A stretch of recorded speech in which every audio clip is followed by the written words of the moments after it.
اور کافی تباہی پھر ہوتیز نے کی ہے، پتہ نہیں ہوتیز کو کیا ہو گیا ہے. تو اور امریکہ اور کے شپس کا بھی نقصان ہوا ہے، ایئر کرافٹ کا بھی نقصان ہوا ہے. تو اس طرح کی یہ حالات دنیا کے چل رہے ہیں جو میں آپ کو بتاؤں.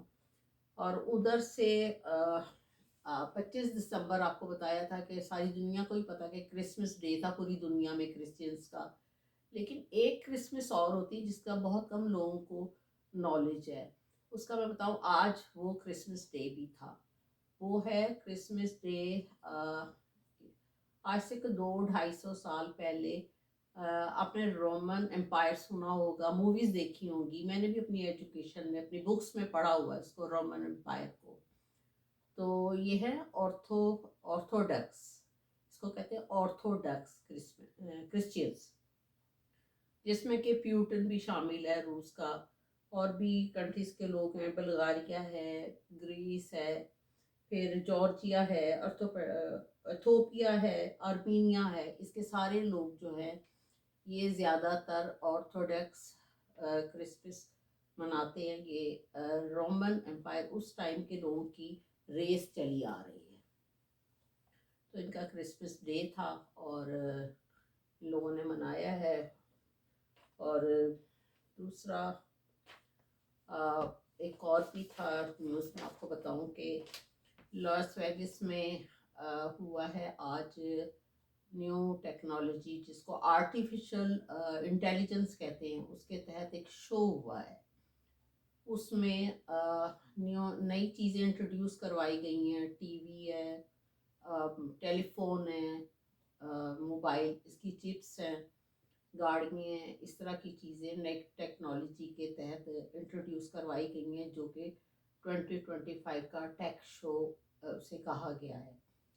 تو اب تھوڑا سا میں لوگوں کو یہ بھی بتاؤں کہ آپ لوگ جب اب الیکٹریکل چیزیں خریدیں ابھی تو اپنی ضرورت کے تحت بہت لیجیے گا، کیونکہ نئی ٹیکنالوجی کے تحت پرانی ساری چیزیں جو ہیں وہ پرانی ہو جائیں گی. اور ان کا سارا ایون کہ ٹیلی فون کی چپس بھی نہیں آ رہی ہیں، گاڑیوں کا بھی سسٹم نیا آ رہا ہے، اور وہ بالکل حیران کن ہے کہ وہ کس طرح کا ہے. اگر آپ اس کی پکچرز دیکھیں، روبوٹ آ رہے ہیں. تو آپ بہت ضرورت کے تحت لیجیے گا جو چیزیں ہوں، ادروائز وہ بالکل ٹیکنالوجی بالکل سسٹم ڈفرینٹ ہے اور نیا ہے. تو آج اس کا شو وہاں پر ہوا ہے، بہت بڑا شو ہوا ہے. تو یہ تو تھوڑی سی انٹرنیشنل نیوز تھی، ہے تو بہت ساری، لیکن اگر میں بتانے لگ گئی ابھی ڈومیسٹک بھی بتانی تو ویڈیو بہت لمبا ہو جائے گا. تو اب تھوڑی سی ڈومیسٹک نیوز پر بھی آتے ہیں. ڈومیسٹک نیوز تو خیر اتنی آپ کو پتہ ہی ہے کہ پاکستان کی اتنی اچھی نہیں ہوتی ہیں، لیکن اب بتانی تو ہے نا. پاکستان میں آج میں نے سنا کہ ایک فیصلہ آباد میں ایک جیل میں 3 سگے بھائی اور ایک ان کا کزن تھا، 3 سگے بھائیوں کا جیل میں قتل ہوا ہے. اور کزن جو تھا ان کا اس کو زخمی کیا گیا ہے. پولیس والے کہہ رہے ہیں کہ جی چھت سے کچھ لوگ آئے ہیں اور انہوں نے آ کے قتل کیا ہے. تو وہاں پر پھر پولیس کے بیٹھنے کا فائدہ کیا، اور چھت میں کیا سوراخ ہوئے تھے جس میں سے کہ وہ ٹپک کر آ گئے. پھر قتل کرنے کے بعد وہ کہاں سے گئے؟ جیل کا تو آگے سے ڈور بند ہونا چاہیے. کیا انہوں نے سیڑھی ساتھ لے کر آئے تھے جو لگا کے تو وہاں سے چلے گئے؟ کتنی عجیب عجیب باتیں سننے میں آتی ہیں پاکستان. یہ ڈیفینیٹلی ایسا نہیں، یہ پولیس والے خود شامل ہوں گے اور انہوں نے ہی پیسے لے کے تو ان کو قتل کروایا ہوگا. تو بات اس طرح بنا دی ہے. یا پھر یہ دوسری بات یہ ہے کہ یہ اس طرح کی گراؤنڈ بنا رہے کہ جیل میں بھی قتل ہو سکتا ہے. آپ میرا مطلب سمجھ گئے ہوں گے کہ ان کا اشارہ کدھر ہے، کہ کس ٹائپ کی گراؤنڈ بنا رہے ہیں. کہ ان کی جیلوں میں بھی ان کی چھتوں میں سوراخ ہیں جہاں سے قاتل آتے ہیں اور آ کے مار کے چلے جاتے ہیں. تو ایک تو یہ خبر تھی.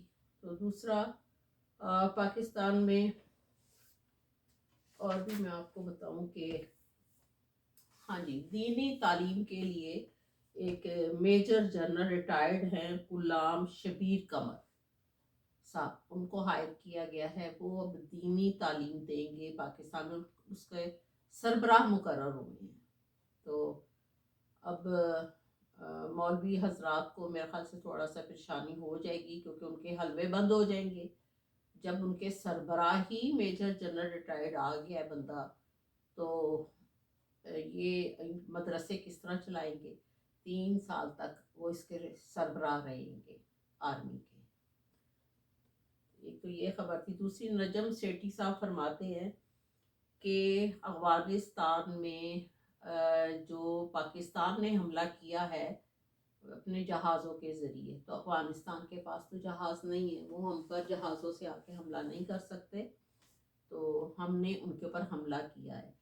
تو اب طالبان نے پاکستان کو دھمکی دی ہے، اور بڑی اسٹرانگلی دھمکی دی ہے کہ آپ نے ہم پر حملہ کیا ہے، ہم آپ کو اس کا جواب دیں گے، جو آرمی کے بزنسز چلتے ہیں ہم ان کے اوپر حملہ کریں گے، جو ان کے دلیے سونف سپاریوں کا بزنس کرتے ہیں آرمی والے اس کے اوپر حملہ کریں گے، اور اسی طرح ایون کے بینکس وغیرہ ہیں جس میں کہ عسکری بینک کا بھی نام لیا گیا ہے، تو یہ ان کے اوپر اس کو ٹارگٹ کریں گے۔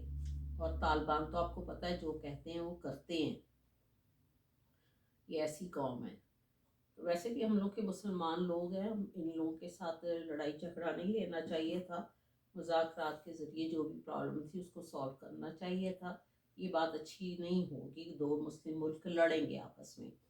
تو اگر عسکری بینک پر بھی حملہ کرتے ہیں تو وہاں پر تو سویلین سارے کام کر رہے ہیں، تو بیچارے ان لوگوں کے لیے پرابلم آئے گی۔ تو یہ انہوں نے بڑی اسٹرانگلی دھمکی دی ہے طالبان نے۔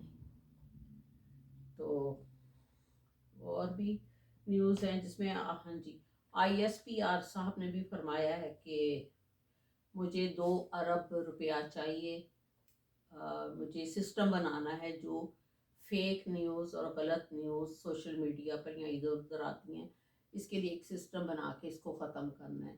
تو حکومت سے 2 ارب روپیہ مانگا ہے، جو کہ حکومت نے ان کو دے دیا ہے، اور ہر سال بھی مجھے 1.6 ارب روپیہ چاہیے، اور جو ٹوٹل ملا کر 3.6 ارب ہو جائے گا۔ یہ انہوں نے فیک نیوز کے لیے، اب یہ تو اس کو فیک نیوز کہہ رہے ہیں، فیک نیوز تو کوئی نہیں ہے، جو بھی پاکستان میں مسئلے مسائل ہوتے ہیں وہ سوشل میڈیا میں لوگ اس کو پرومیننٹ کرتے ہیں، کہتے ہیں، اپنی پرابلمس کا اظہار کرتے ہیں، تو یہ آرمی سارا یہ کام کرے گی۔ تو آرمی، اس کا مطلب یہ سارے سسٹم کو آرمی ہی سنبھال لے گی، سنبھالا ہی ہوا ہے اور باقی بھی سنبھال لے گی۔ تو اب بارڈر وغیرہ پر پھر ہم لوگوں کو ہی جانا پڑے گا لڑنے کے لیے، مجبوری ہے، کیا کر سکتے ہیں، اپنا ملک تو سنبھالنا ہے نا سب نے۔ تو ایک اور نیوز تھی کہ حفیظ الرحمان صاحب جو کہ چیئرمین ہیں اس کا انٹرنیٹ کو ڈیل کرتے ہیں، اس کے چیئرمین ہیں، وہ کہتے ہیں کہ جی میں نے آپ کو پہلے بھی بتایا تھا کہ حکومت کہتی ہے یا پیچھے سے آرڈر آتا ہے تو بند ہو جاتا ہے۔ اب انٹرنیٹ کے اوپر تو سارا سسٹم چل رہا ہے، پوری دنیا میں ہی چل رہا ہے، سارے بزنسز ہو رہے ہیں، پڑھائی ہو رہی ہے، آن لائن ہو رہی ہے، کلاسز ہو رہی ہیں، اچھے برے سارے کام آن لائن ہو رہے ہیں، ہر وقت ٹیلی فون کو یوز کیا جاتا ہے، تو ای میل کی جاتی ہے، فیکسز کی جاتی ہیں، تو وہ کہتے ہیں کہ جی میں کیا کر سکتا ہوں، بتائیں میرا کیا قصور ہے۔ تو اس طرح 1.6 ارب کا نقصان پاکستان میں آلریڈی ہو چکا ہے انٹرنیٹ بند کرنے سے یا سلو کرنے سے۔ تو یہ تھوڑی سی صورتحال تھی جو میں نے آپ کو بتائی ہے، پاکستان کی بھی اور باہر کی دنیا کی بھی۔ تو عمران خان صاحب کے بارے میں یہ ہے کہ وہ کہتے ہیں کہ جب تک میرے ورکرز کو نہیں چھوڑو گے میں باہر نہیں آؤں گا، جب تک میرا آخری ورکر باہر نہیں آئے گا میں نہیں آؤں گا۔ یہ ہے سچے، ایماندار اور سنسیئر لیڈر کی بات، نہیں تو کوئی اور ہو تو ڈیل کر کے کب سے چلا گیا ہو۔ جتنا عمران خان صاحب نے اچھی لائف گزاری ہے تو وہ تو جیل کی سختی نہ برداشت کر سکتے، لیکن وہ کب سے آرام سے جیل میں بیٹھے ہوئے ہیں اور اپنی نمازیں پڑھتے ہیں، اللہ کی یاد کرتے ہیں، اور ملک کے لیے ابھی بھی سوچتے ہیں، اور اسی طرح کے ایڈوائس کرتے ہیں کہ جو ملک کی بہتری کے لیے، ان کو کوئی جلدی نہیں ہے باہر آنے کی، یہ لوگ بے فکر ہو کے سب بیٹھے ہیں پاکستان کے لوگ، اور جو بھی ان کے اگینسٹ ہیں پارٹیز۔ تو باقی مریم صفدر کے لیے یہ ہے کہ ان کے ہاتھ تو اپنے ہاتھوں میں ان کا ہاتھ، شیخ صاحب کا ہاتھ لینے پہ لوگوں نے بہت زیادہ اعتراضات کیے ہیں. تو خیر یہ اچھا سائن تو نہیں دیا گیا پاکستان کی طرف سے. اول تو شہباز شریف کو اگر وہ اپنے ذاتی آئے شکار کے لیے، تو ان کو جانا ہی نہیں چاہیے تھا. یہ آفیشلی بنتا ہی نہیں ہے کہ یہ جائیں اور وہ بھی اپنے بھتیجی کو ساتھ لے کے جائیں اور وہ ہاتھوں میں ہاتھ ڈالے ہوئے. تو یہ اچھی بات نہیں ہوئی. پاکستان کی طرف سے کوئی رسپیکٹیبل سائن نہیں کیا. تو آئندہ تھوڑا سا اگر غلطی ہو بھی گئی ہے تو آئندہ تھوڑا سا کیئر کیجیے اور اس طرح کے سائن نہ دیجیے. ہم باہر کے ملکوں میں یہاں رہتے ہیں، ہاتھ کسی سے ملانا ہو تو زیادہ یوں ہاتھ کرتے ہیں اور ہاتھ ملا لیتے ہیں. لیکن اب کسی آدمی کا ہاتھ پکڑ کے ہم دونوں ہاتھوں میں لے لیں گے تو اس طرح ہاتھ شیک ہینڈ نہیں کیا جاتا. تو یہ اچھا سائن نہیں کیا، رسپیکٹیبل سائن نہیں کیا. یہ آئندہ تھوڑی سی احتیاط کر لیں، کیئر کر لیں تو بہتر ہے. جب آپ اتنی ہائی سیٹوں پر بیٹھتے ہیں تو اس کی کچھ ڈیمانڈس ہوتی ہیں جو اس کے مطابق ہی گریسفلی پورا کرنا چاہیے. تو باقی میرا ویلاگ لمبا ہو رہا ہے، تو ہم سب کو توبہ استغفار کی تسبیح کرنی چاہیے. ہم سب گناہ گار لوگ ہیں. ہم بھی کوئی فرشتہ یا کوئی اتنے دودھ کے دھلے ہوئے نہیں ہیں کہ ہم سے نہیں غلطیاں ہوتی. ہم بھی انسان ہیں. تو نبی پاک صلی اللہ علیہ وسلم بھی ہمارے ڈیلی جو تھا وہ توبہ استغفار کی تسبیح کرتے تھے. استغفار رب بالکل ذنب وتوب الیہ. تو میرے خیال سے روز اس کی وہ 70 دفعہ پڑھتے تھے. تو اس کی تسبیح ہم سب کو کرنی چاہیے، ایٹ لیسٹ ہم لوگ مسلمان لوگ ہیں. تو انشاءاللہ کل پھر اگلا ویلاگ کرتے ہیں. تو مجھے ایک بات یاد آ گئی بیچ میں کہ یونان کی کشتی جو میں نے آپ کو پہلے بھی بتایا تھا کہ ڈوبی ہے، اس میں 40 لوگوں کی ڈیتھ ہوئی ہے. تو بیچارے اپنے روزگار کے لیے جا رہے تھے. اور ابھی بھی 2 دن پہلے بھی جو یونان میں ہی کشتی گئی ہے اس میں 36 لوگوں کی ڈیتھ ہوئی ہے، وہ بھی ڈوب گئی. تو پاکستان کے جتنے بھی لوگ ہیں جو ایجنٹ لوگ ہیں، پلیز آپ ان کو غلط راستہ مت دکھائیے تھوڑے سے پیسوں کے لیے. ان کی جانوں سے مت کھیلیں. وہ غریب لوگ پتہ نہیں کہاں کہاں سے پیسے پکڑتے ہیں اور پکڑ کے کہ ہم اپنا روزگار کے لیے جائیں. پتہ نہیں یونان میں کون سی خاص ترقی ہو جائے گی، ان کو نہیں اتنی سمجھ. تو وہ چل پڑتے ہیں.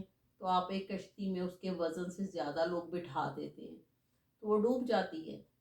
تو آپ تھوڑے سے پیسوں کے لیے نہ کسی کی جانوں کے ساتھ کھیلیں. تھوڑا سا اللہ پاک سے ڈریں اور ان لوگوں کی زندگیوں سے بھی نہ کھیلیں، ان کے گھروں سے بھی نہ کھیلیں. تو گھر والوں کو بھی چاہیے جتنے پیسے لگا کے وہ بھیج رہے ہیں اپنے بچوں کو بھی سمجھائیں کہ اس سے بھی چھوٹا موٹا کام تو پاکستان میں چل ہی سکتا ہے نا. تو اس طرح کے خطرناک کام نہ کریں. Thank you very much. خدا حافظ.